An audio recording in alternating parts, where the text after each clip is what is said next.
শহীদ রাষ্ট্রপতি জিয়া রহমানের শাহাদাত বার্ষিকী উপলক্ষে আমরা ওনার জন্য আজকে আল্লাহর দরবারে দোয়া চাইব। আমরা আজকের এই দিনে এই দিনটিকে উপলক্ষ করে শুধু শহীদ রাষ্ট্রপতি জিয়া রহমানই নয়, শহীদ রাষ্ট্রপতি জিয়া রহমান যেমন বাংলাদেশে বহুদলীয় গণতন্ত্র প্রতিষ্ঠিত করেছিলেন, ঠিক একইভাবে পরবর্তীতে বিভিন্ন সময় বিভিন্ন ষড়যন্ত্রের কারণে বাংলাদেশের গণতন্ত্রের গতিকে প্রতিরোধ করা হয়েছে। গণতন্ত্র প্রতিষ্ঠা করতে গিয়ে মানুষের অধিকার, রাজনৈতিক অধিকার, মানুষের কথা বলার অধিকার প্রতিষ্ঠিত করতে গিয়ে বাংলাদেশ জাতীয়তাবাদী দল বিএনপি এবং এর বাইরেও বহু রাজনৈতিক দলের নেতাকর্মী, এমনকি সমাজের বিভিন্ন শ্রেণী পেশার মানুষ শহীদ হয়েছেন, আত্মাহুতি দিয়েছেন। বহু হাজারো লক্ষ মানুষ বিভিন্নভাবে ক্ষতিগ্রস্ত হয়েছেন, পঙ্গুত্ব বরণ করেছেন। বিশেষ করে বেশি দিন আগের ঘটনা, এক বছরও হয়নি, বেশি দিন আগের ঘটনা নয়।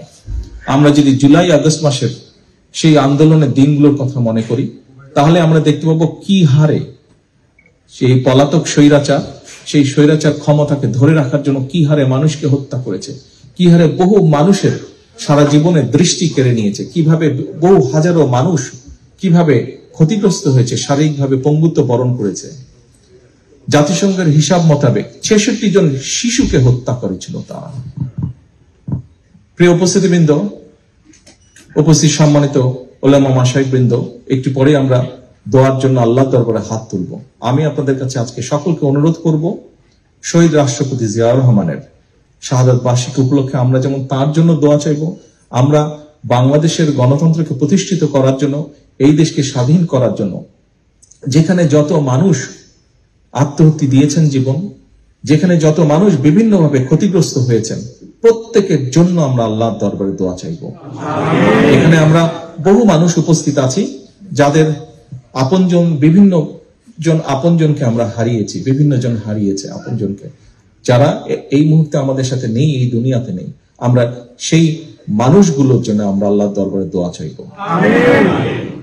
প্রিয় উপস্থিতিবৃন্দ, সম্মানিত অতিথিবৃন্দ, আমরা আরেকটি বিষয়ে আল্লাহর কাছে দোয়া চাইবো, আল্লাহর রহমত চাইবো আজকের এই দিনে।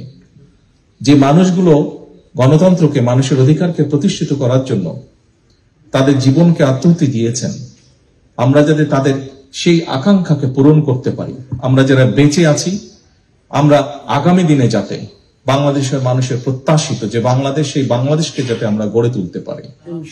যে মানুষগুলো আমাদেরকে ছেড়ে চলে গিয়েছেন, তাদের প্রত্যাশা অনুযায়ী যাতে বাংলাদেশকে গড়ে তুলতে পারি, সেই রহমত যাতে আল্লাহ আমাদেরকে দেন, আমরা আল্লাহর দরবারে হাত তুলে সেই দোয়া। আবারও আমি সকলকে এখানে উপস্থিত হওয়ার জন্য, শহীদ রাষ্ট্রপতি জিয়া রহমানকে তার সন্তান হিসেবে আজকে এখানে উপস্থিত হয়ে তার সন্তান হিসেবে আপনাদের সকলকে ধন্যবাদ জানাতে চাই, তার জন্য দোয়া করার জন্য। একই সাথে সকলে যাদের দোয়া প্রাপ্য, প্রত্যেকের জন্য দোয়া করার জন্য আপনারা এখানে একত্রিত হয়েছেন, কষ্ট করে এসেছেন, তার জন্য আপনাদের সকলকে আবারও ধন্যবাদ জানিয়ে আমার বক্তব্য শেষ করছি।